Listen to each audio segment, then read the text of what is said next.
스포츠가 짜릿한 이유는 예측할 수 없는 승부의 세계에 있죠. 하지만 승부를 조작해 불법 도박에 이용하는 세력이 있다면 어떨까요? 이번 궁금해스에서는 스포츠 도박과 승부 조작에 대해 살펴보겠습니다.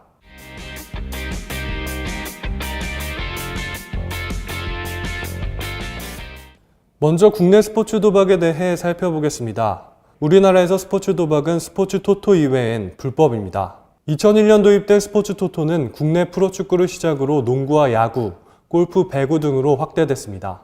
토토는 경기의 승패나 득점과 실점, 특정 선수의 성적을 맞히는 방식 등이 있습니다. 구매 가격은 한 매당 1,000원이며 1회 베팅 금액이 최대 10만 원으로 제한되어 있습니다. 스포츠 토토의 매출은 2016년 기준 약 4조 4천억 원입니다.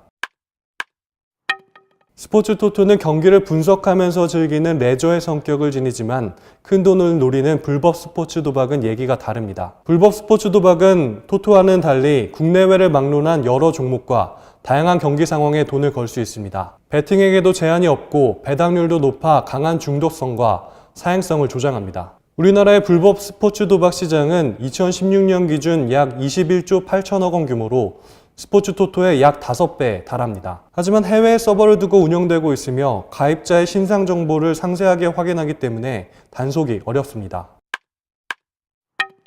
불법 스포츠 도박은 스포츠 팬들을 기만하는 승부 조작과 연계될 수 있다는 점에서 문제가 더욱 큽니다. 조직폭력배나 브로커가 운동선수에게 돈을 건네며 승부 조작을 요구하는 겁니다. 국내의 대표적인 사례는 2012년 승부 조작이 적발된 LG 트윈스의 박현준을 들 수 있습니다. 박현준은 수백만 원을 받고 경기에서 고의로 볼넷을 내줬습니다. 박현준은 KBO 리그에서 영구 제명됐고 징역 6월에 집행유예 2년을 선고받았습니다.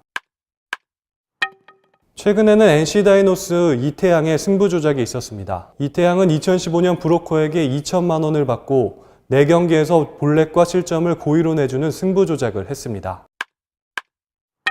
메이저리그에서는 1919년 발생한 블랙삭스 스캔들이 대표적입니다. 도박사에게 매수된 화이트삭스 선수 8명이 월드시리즈에서 신시내티 레즈에 일부러 져준 사건입니다. 블랙삭스 스캔들은 미국 프로스포츠 사상 최악의 스캔들로 남아있습니다. 스포츠 도박을 합법화하고 시장을 키운 외국의 사례는 어떨까요? 프리미어리그 열기가 뜨거운 영국은 일찍부터 스포츠 도박을 합법화했습니다. 이번 시즌 프리미어리그 20개 팀 가운데 9개 팀의 유니폼 스폰서가 스포츠 도박 회사입니다. 프리미어리그 중계 방송사인 스카이 스포츠까지 도박 사이트를 운영할 정도로 영국에서 스포츠 도박은 대중적입니다. 다양한 베팅 회사들이 경쟁적으로 사업을 운영하면서 베팅 수익이 스포츠 산업에 재투자되는 구조가 형성됐습니다.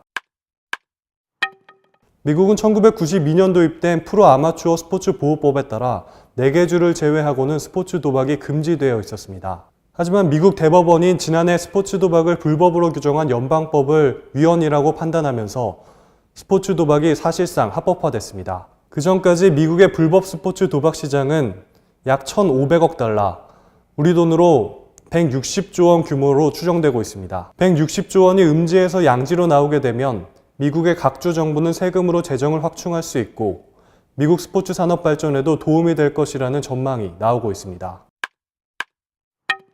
물론 해외의 경우처럼 스포츠 도박 시장의 확장은 먼저 사회적인 합의가 필요합니다. 하지만 불법 스포츠 도박에 대한 단속이 현실적으로 어렵다는 지적이 나오면서 해외 스포츠 도박 사례를 참고해야 한다는 목소리도 나오고 있습니다. 음지에 있는 불법 스포츠 도박 시장을 양지로 끌어내 합법적인 테두리 안에서 관리하는 게 좋을지 아니면 꾸준한 감시와 강력한 처벌로 불법 스포츠 도박 시장을 뿌리 뽑는 게 먼저일지 고민해야 할 때입니다. 지금까지 스포티비 뉴스 정영근입니다.